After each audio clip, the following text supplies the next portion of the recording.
তুমি এক্ষুনি যাও তোমার বাবার বাড়ি, গিয়ে রঙিন টিভি আর ফ্রিজ নিয়ে আসবা। তাহলে এইগুলা যদি না আনতে পারো আমার সংসার করতে পারবে না। তুমি দেরি না করে এক্ষুনি যাও। টোনা, তুমি তো আমাকে জেনে শুনে বিয়ে করেছো। তুমি তো জানো আমার বাবা কাঠ কেটে সংসার চালায়। সে তোমাকে কিভাবে রঙিন টিভি আর ফ্রিজ দিতে পারবে? তাই তুমি এগুলা কথা ভুলে যাও, সংসারে মন দিয়ে কাজ করো। দেখো একদিন আমাদের অনেক টাকা হবে, তখন তুমি টিভি ফ্রিজ কিনে আনতে পারবে। শয়তান, মুখে মুখে তর্ক করস। এক্ষুনি বাসায় থেকে বের হয়ে যা। আমার বাসায় তোর কোনো জায়গা নেই। ওগো টোনা, তুমি এত নিষ্ঠুর হইও না। আমি এখন কই যাবো? আমি অত সব বুঝি না। তুই এক্ষুনি বাসায় থেকে বের হয়ে যা, বাস। আর যদি বাসায় থেকে বের হয়ে না যাস আমি তোকে তালাক দিব। ওগো, তুমি এই কথা বলো না। আমি এক্ষুনি যাচ্ছি। টোনা তো আমাকে বাসায় থেকে বের করে দিল। এখন আমি কি করব? আমি কিভাবে কালার টিভি ফ্রিজ নিয়ে আসবো? তুই কে বোন? এই গভীর জঙ্গলে তুই একা একা কথা বলতেছিস? আমাকে খুলে বল, তোর কি সমস্যা? আমি কিন্তু স্বাভাবিক কলা গাছ নই, আমি হলাম জাদুই কলা গাছ। যাক, দিদি আমার উপর মুখ তুলেছে। আমি হলাম টুনি। টোনা আমাকে বাসায় থেকে বের করে দিয়েছে। কেন রে, তুই কি অপরাধ করেছিস? আমি কোনো অপরাধ করি নাই জাদুই কলা বোন। টোনা আমাকে বলেছিল তোর বাবার বাড়ি গিয়ে টিভি আর ফ্রিজ নিয়ে আয়। আমি আনতে পারি নাই, তাই টোনা আমাকে বাসায় থেকে বের করে দিয়েছে। ও, তাহলে এই ব্যাপার। তুই কোনো চিন্তা করিস না, এইটা আমার কাছে কোনো ব্যাপারই না। তুই আমাকে বোন বলে ডেকেছিস, আমি নিশ্চয় তোর উপকার করব। তুই আমার এখান থেকে একটা জাদুই কলা নিয়ে তোর বাসায় চলে যা, আর গিয়ে কলাকে বলবি জাদুই কলা, জাদুই কলা, তুই আমাকে টিভি আর ফ্রিজ দে। দেখবি চোখের পলকে টিভি আর ফ্রিজ হয়ে গেছে। কলা বোন, তোমার এই উপকারের কথা কোনোদিন ভুলবো না। তাহলে আমি আসি। টোনাকে তো বাসায় দেখছি না, নিশ্চয় বাজারে ঘুরতে গিয়েছে।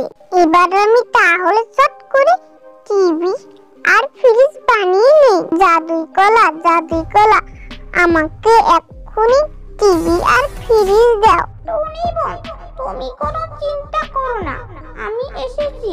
তাহলে তোর বাবার বাড়ি গিয়ে ফ্রিজ আর টিভি নিয়ে এসেছিস? লোকে বলে না, সোজা আঙ্গুলে ঘি না উঠলে আঙ্গুলটা বাঁকা করতে লাগে। এতদিন তোকে ভালোভাবে বলেছি, কান দিস না। আজ তোকে যেই মাত্রই বলেছি টিভি ফ্রিজ না আনলে তালাক দিব, অমনি বাবার বাড়ি গিয়ে টিভি আর ফ্রিজ নিয়ে আসলি। টোনা, এবার তুমি খুশি হয়েছে তো? আমাকে আর কোনোদিন তালাকের কথা বলবে না। ঠিক আছে আমার লক্ষ্মী বউ, আমি আর কোনোদিন বলবো না। এবার আমাকে কটা খেতে দাও, আমার খুব ক্ষুধা পেয়েছে। ঠিক আছে টোনা, তুমি হাত মুখ ধুয়ে এসো, আমি তোমার জন্য টেবিলে খাবার দিচ্ছি। মিসকাবাই, কালকে আমার বাসায় তোমার দাওয়াত রইল। তুমি কিন্তু অবশ্যই আসবে। তুমি জানো না, আমার মেয়ে টুম্পা ওর 18 বছর পূর্ণ হয়েছে। আর ভালো করে টিকা ভালো সম্বন্ধ আছে, সেজন্য বিয়াটা ঠিক করে ফেললাম। ঠিক আছে টুনি, আমি অবশ্যই যাব, সঙ্গে কিন্তু লালুকেও নিয়ে যাব। ঠিক আছে মিসকা ভাই, লালুকেও নিয়ে এসো। লালু, কালকে কোনো প্রোগ্রাম রাখিস না। কেন মিসকা ভাই, কালকে কোনো বিশেষ দিন প্রোগ্রাম রাখতে চান না করেন? তেমন কিছু, অল্প আগে তুমি এসেছিল, তার মেয়ে টুম্পার বিয়ে ঠিক হয়েছে, তাই তুমি আমাকে আর তোকে দাওয়াত করেছে। বলো কি মিসকা ভাই, এটা তো খুশির সংবাদ। ঠিক আছে মিসকা ভাই, কালকে কোনো প্রোগ্রাম রাখবো না। ঠিক আছে মিসকা ভাই, আমি তাহলে পাশু নাপিতের ওখানে গিয়ে গাড়িগুলো কেটে আসি। ঠিক আছে, তাহলে যা। রে টুম্পা, শুনলাম তোর নাকি বিয়ে ঠিক হয়েছে, এবার বল তো কোন জায়গায় বিয়ে ঠিক হয়েছে, আর তোর স্বামী কি কাজ করে? ঠিকই শুনেছিস, আমার বান্ধবী, আমার বিয়ে ঠিক হয়েছে নারায়ণপুরে, আর আমার স্বামী হলো ভিআইপি কন্ট্রাক্টর। যাক টুম্পা, তোরটাও কপাল খুলে গিয়েছে, স্বামীর বাড়ি গিয়ে আর আমাকে ভুলে যাস না। কি বললি বান্ধবী, আমি তোকে ভুলে যাব? আমার 10টা না 5টা না, একটা মাত্র বান্ধবী, আমি কি কখনো তোকে ভুলতে পারি? যাক টুম্পা, তোর কথা শুনে অনেক খুশি হলাম। আমি ভেবেছি তোর স্বামী ভিআইপি কন্ট্রাক্টর, সেজন্য আমাকে ভুলে যাবি নাকি। বান্ধবী, অনেক কথা হলো, কালকে তাহলে আমার বাসায় আসিস, আমি এবার বাসায় চললাম। তুমি তো বাসায় ছিলে না, টুনি এসেছিল। টুনির মেয়ে টুম্পা আছে না, তার বিয়ে ঠিক হয়েছে। বলো কি কাকুলি, টুম্পাকে না সেদিন দেখে আসলাম, ছোট, এত জলদি করে বিয়ের বয়স হয়ে গেল। তুমি বুঝবে না যোগ্য, বয়স যায় পানির মতো। টুনির মেয়ে টুম্পার 18 বছর পূর্ণ হয়েছে। তুমি জানো না, সরকারের নিয়ম করেছে 18 বছর না হলে কন্যা সন্তান বিয়ে দেওয়া যাবে না। যদি বিয়ে দাও আইনে দণ্ডনীয় অপরাধ। কাকুলি, সরকারে এটা নিয়ম করেছে, এটা করে অবশ্যই ভালো হয়েছে, কারণ এই নিয়ম না করলে ছোট ছোট কন্যা সন্তান বিয়ে দেয়, সেজন্য আমি সরকারকে ধন্যবাদ জানাই। হয়েছে বাবা, হয়েছে, তোমার এত নিয়ম নীতির কথা বলতে লাগবে না। এবার তুমি জলদি করে রেডি হও তো, টুনির বাড়িতে যাব দাওয়াত খেতে। ঠিক আছে কাকুলি, 1 মিনিট, আমি রেডি হয়ে আসছি। টুনি, সবাইকে দাওয়াত করা হয়েছে? কেউ বাদ পড়ে নাই তো? বাদ পড়লে আমাকে বলো, আমি সহজ করে গিয়ে দাওয়াত দিয়া। না না টোনা, আমি সবাইকে দাওয়াত দিয়েছি। মিসকারে দাওয়াত দিয়েছি, লালুকে দিয়েছি, জগ্গুকে দিয়েছি, কাকুলিকে দিয়েছি। বেশ, খুব ভালো করেছো, কারণ টুম্পা হলো আমাদের প্রথম সন্তান, কোনো মতে যেন আয়োজন কম না হয়। হ্যাঁ টোনা, তুমি সেটা নিয়ে ভেবো না, কোনো আয়োজনও কম হবে না। এবার তুমি রাস্তার সামনে গেটের ওখানে যাও তো, মেহমানরা আসলো নাকি। ঠিক আছে টুনি, আমি এক্ষুনি যাচ্ছি। দেখো জগ্গু, আমি তোমাকে অনেক দিন ধরে বলছি, আমি আর এই কুড়ে ঘুরে থাকতে পারবো না। তুমি যদি ঘর না বানাতে পারো আর আমাকে সাপ সাপ বলে দাও, আমি তাহলে তোমার সংসার করবো না, আমার বাবার বাড়ি চলে যাব।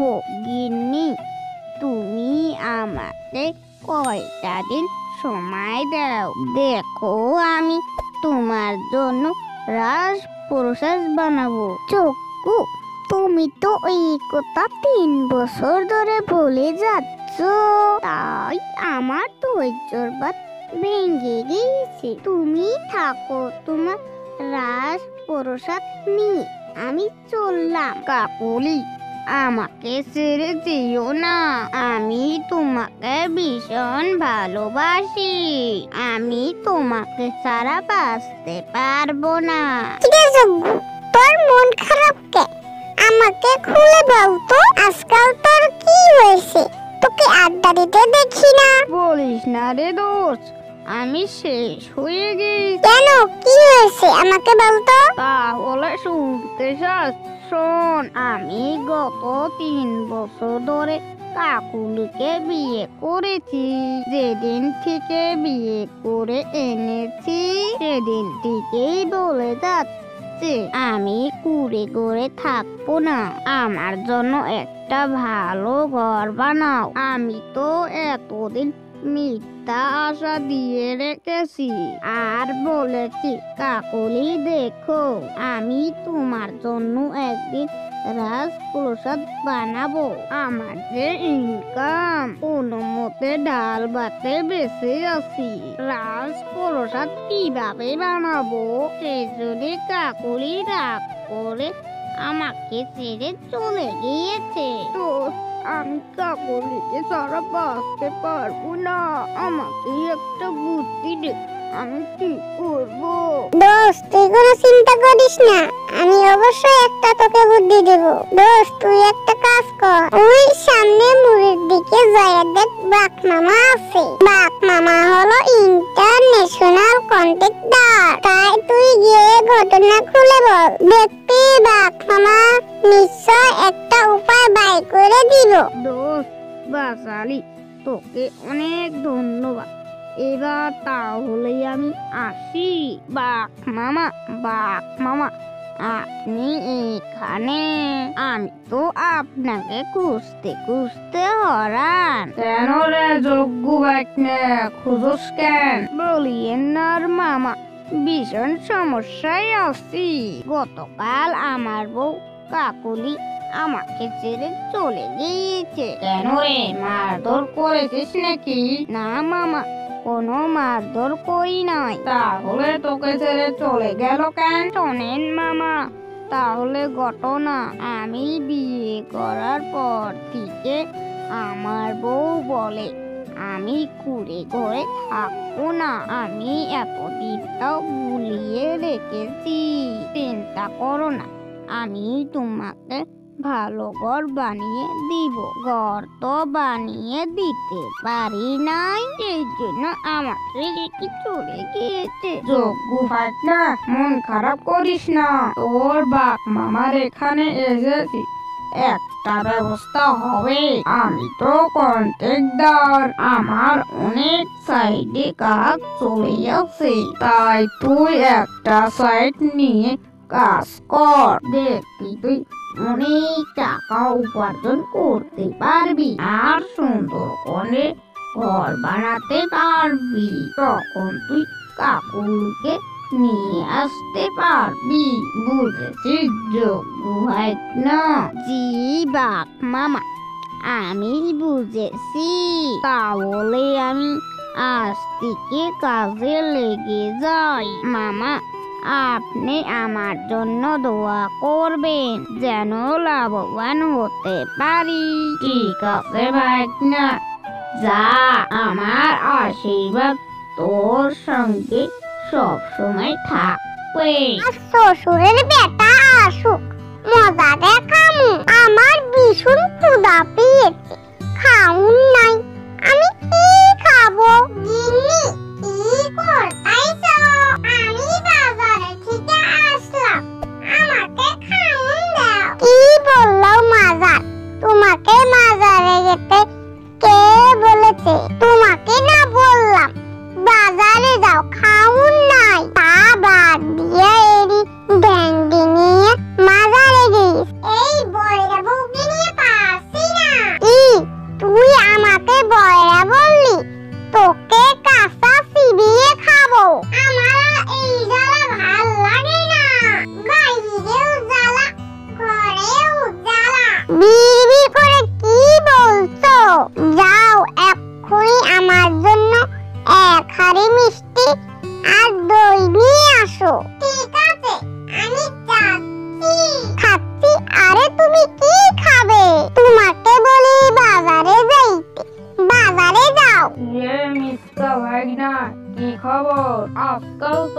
দেখা পাওয়া যাচ্ছে না। বলিও না মামা, আমি একটা মাইন্ডে পেয়ে আছি। কেন, তোর আবার কি হয়েছে? শোনো তাহলে মামা, আমার বউ হলো বয়রা, কানে কম শোনে। আজকে আমার বউকে বললাম আমি বাজারে থেকে আইছি, আমার ক্ষুধা পেয়েছে, খাবার দাও। বউ আমাকে বলল কি, তুমি বাজারে গিয়েছিলে কেন? তোমাকে কে বাজারে যাইতে বলছে? আর খালি সারাদিন খাই খাই করে। ও তাহলে এই ব্যাপার। তুই তো দেখি ভীষণ জ্বালাই আছো। এক কাজ কর, বাজারে গিয়ে 2 টাকার ইঁদুর মারার ওষুধ নিয়ে আয়, আর তোর বউকে খিলিয়ে দে। দেখবি না থাকবে বাস, না বাজবে বাঁশুরি। না না মামা, এই কাজ করা যাবে না, কারণ আমার বউকে আমি ভীষণ ভালোবাসি। 10টা না 5টা না, একটা মাত্র বউ। সেই বউ আমাকে কত জ্বালাই জ্বালা, আমি সহ্য করে নিব। ঠিক আছে, কোথায় যাচ্ছিলি যা। মামা, আমি যাইতেছিলাম বাজারে বউয়ের জন্য দই মিষ্টি আনার জন্য। ঠিক আছে মামা, তুমি থাকো, আমি চললাম। সবাই শুনলাম আপনার বউ নাকি কানে কম শোনে, তাই ফ্রিতে আপনাকে একটা বুদ্ধি দেই। শুনছি হাতির দাঁতায় বলে চামচিকা লাথি মারে। লালু, তুই আমাকে বুদ্ধি দিতে চাও? তাহলে শুনি। তাহলে শুনেন, নেপাল থেকে কানের বিজ্ঞ ডাক্তার আসছে, সেখানে আপনি আপনার বউকে নিয়ে যান। দেখবেন অপারেশন করলে আপনার বউ ঠিক হয়ে যাবে। লালু, এই কথা তো আমার মাথায় আসছিল না। খুব ভালো কথা বলেছিস, তোকে অনেক ধন্যবাদ। আমি কালকেই আমার বউকে ডাক্তারের ওখানে নিয়ে যাব। ঠিক আছে লালু, থাক, ভালো থাকিস, আমি আসি। মা, রোজা তো এসে পড়ল, করে তো টাকা নেই, এবার কি রোজা থাকবো বলো না মা। মামুনি, চিন্তা করো না, আমাদের তো 2টা খেজুর গাছ আছে, খেজুরও মোটামুটি পেকে গেছে। আর রমজান মাসে যেটা খেজুরের দাম, তাই খেজুর বিক্রি করে যেগুলা টাকা পাবো, সেই টাকা দিয়ে খরচ করে আনবো। তুমি কোনো চিন্তা করো না মামুনি, দেখো আমাদের দিন ভালোভাবে কেটে যাবো। মা, তুমি ঠিকই বলেছো, আমি তো ভুলেই গিয়েছিলাম যে আমাদের 2টো খেজুর গাছ আছে। মা, তুমি থাকো, আমি একটু খেলা করতে গেলাম। ঠিক আছে আমার লক্ষ্মী মামুনি, যাও। উস্তাদ রোজা তো আইসা গেল, কিছু পরিকল্পনা করছেন কি? আরে লালু, তুই ভাবিস না, এবার রোজার জন্য 10 কুইন্টাল খেজুর জমা করে রেখেছি। তুই কোনো চিন্তা করিস না, তুই খালি আমার সঙ্গে থাকে, দেখতে পাবি মিষ্টা ঠেলা 1 কেজি খেজুর 400 টাকা করে বিক্রি করবো।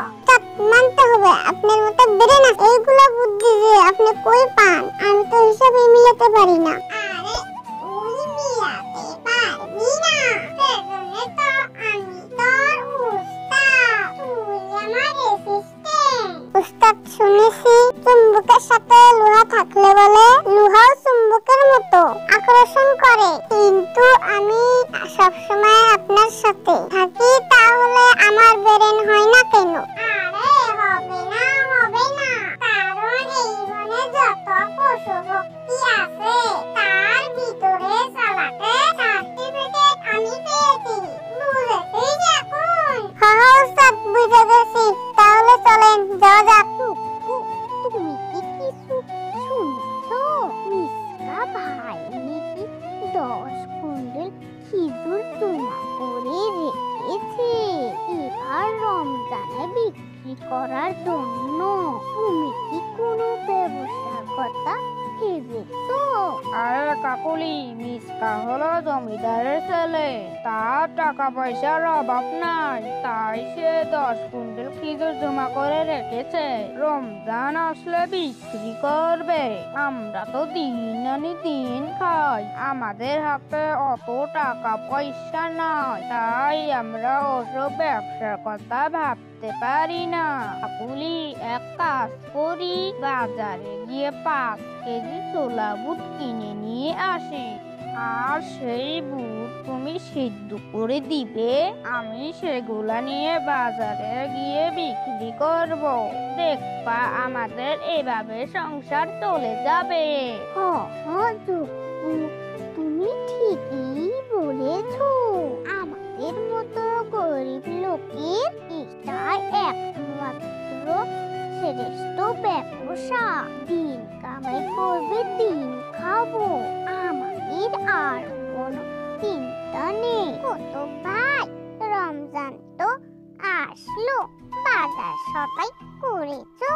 না রে পায়রা বোন, করতে পারি না, ভেবেছি বাজারে যাব। তুই এক কাজ কর না, আমাকে একটা লিস্ট বানিয়ে দে, কি কি আনবো। কেন, তুমি জানো না গতবার রমজানে বাজার সদাই করো নাই? যেগুলা বাজার সদাই করেছো এইবারও সেইগুলা করবে। এইবার তো নতুন করে আইটেম বাড়ারও দরকার নাই। ঠিকই বলেছিস রে পায়রা বোন, আমি তো ভুলে গিয়েছিলাম। ঠিক আছে পায়রা বোন, তুই থাক, আমি বাজার দিকে চললাম। কুতুব ভাই, যাও, ভালো থেকো। Hi guys, I am Ozida. I hope every